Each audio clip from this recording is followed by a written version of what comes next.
Hey everybody, it's Brian back with another escape room review. Today we're going to talk about Alice's Dream at Mind Twist Escape Experience in Las Vegas, Nevada. The story is you are staying at the same B&B that Lewis Carroll stayed at when he wrote Alice in Wonderland, and you want to see if you can make it through Alice's Dream before the innkeeper wakes you.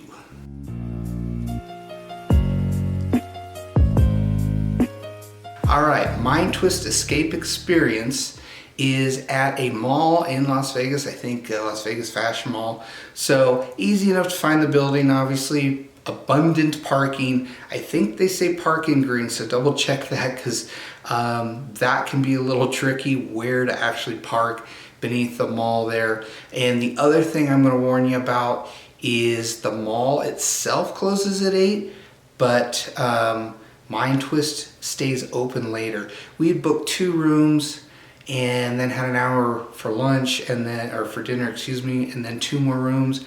And when we got out at about 8 o'clock out of our second room, then we were told the mall was closed. So there was no food. They did get us into our other rooms quicker. So anyway, just something to consider. And I also think after the mall itself closes, some funkiness with the parking garage on what's open, what's not open, that sort of thing. Great place, decorated really nice. We were greeted immediately. They currently have 4 rooms. They've got a steampunk train, stag party, you know, typical hangover sort of thing. Cannibal, so their scary room, and then of course Alice's Dream. Alice's Dream is a 75-minute room, a little longer than your standard. Group size 4 to 8, difficulty, they rated an 8 out of 10 on their website. Scary, no, not at all. Live actor, no. Awards, Best of Morty for 2022. Cost, again at the time of filming, $40 midweek, $45 on the weekend. Not bad for a little longer room. And private, yes, all of their rooms are always private.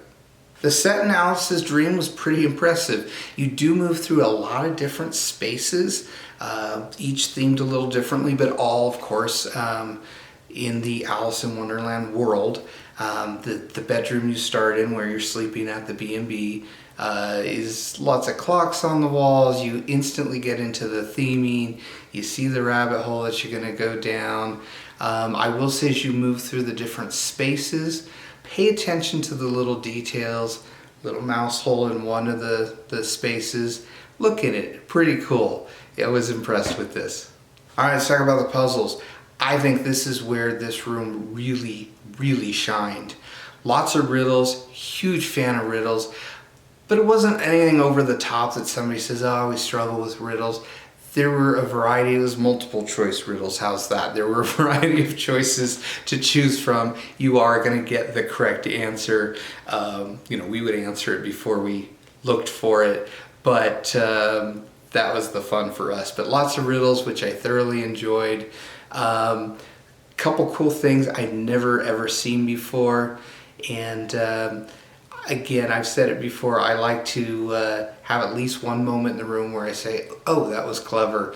And there were a couple of those. My son was just utterly blown away by one of the puzzles. I won't give spoilers for that, but really cool, really well done. Pretty linear. You are moving through several different spaces, so you are, you know, gonna solve one thing which leads to another. There sometimes are a few within the same space that you can do, but I think because of that you're gonna want a smaller group for this one. Alright, clue system. I mentioned it before, this can be a pet peeve. I think a lot of times escape rooms don't do enough thinking, don't come up with something out of the box. This one's a walkie-talkie, all the rooms there are walkie-talkies. And which is fine. I will say they did ask ahead of time, do we want to be pushed or prompted, prodded, or do we want to ask when we want a hint? And we always appreciate that. I hate when there's forced clues. I hate it. I mean, you know, sometimes to our own detriment, we can wait too long to ask, but that's on us. That's how we like to play the room.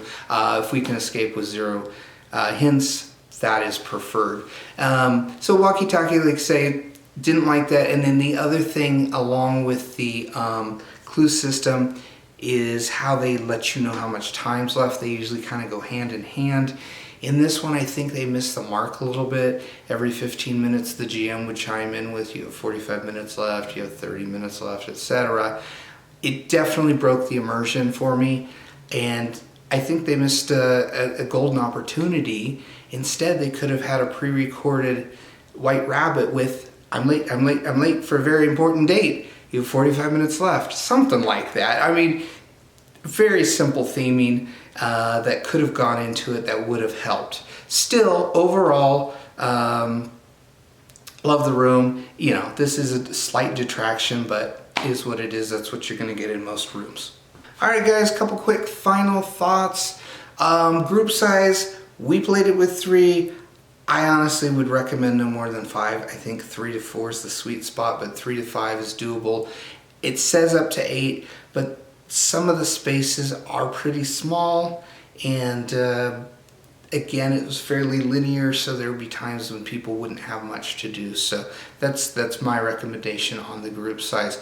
Would I recommend this to be played? Yes. On Morty, I gave it a heart. You know, their rating system is fairly limited, but I will say I give the bulk of the room, 75-80%, just a thumbs up. It has to stand out for me to give it either a heart or a thumbs down, either good or bad, obviously. In this case, it was a heart for me. The combination of the set and some clever puzzles, and just the theme, the overall theme was kind of cool. I really like it. Very family-friendly game. No problem at all with any age group, I think, in this room. There's nothing scary about it. And a cool theme that anybody can get into. And beginners, would I bring beginners to this one? Absolutely. Not a full group of beginners maybe, but you know, but if this was their first room, I think they would be hooked. It was really well done. So highly recommended. Go check them out if you are in Vegas, especially if you're looking for something more family friendly and avoid some of the scary rooms there. And until next time, this has been Brian. We'll see you in another escape room review.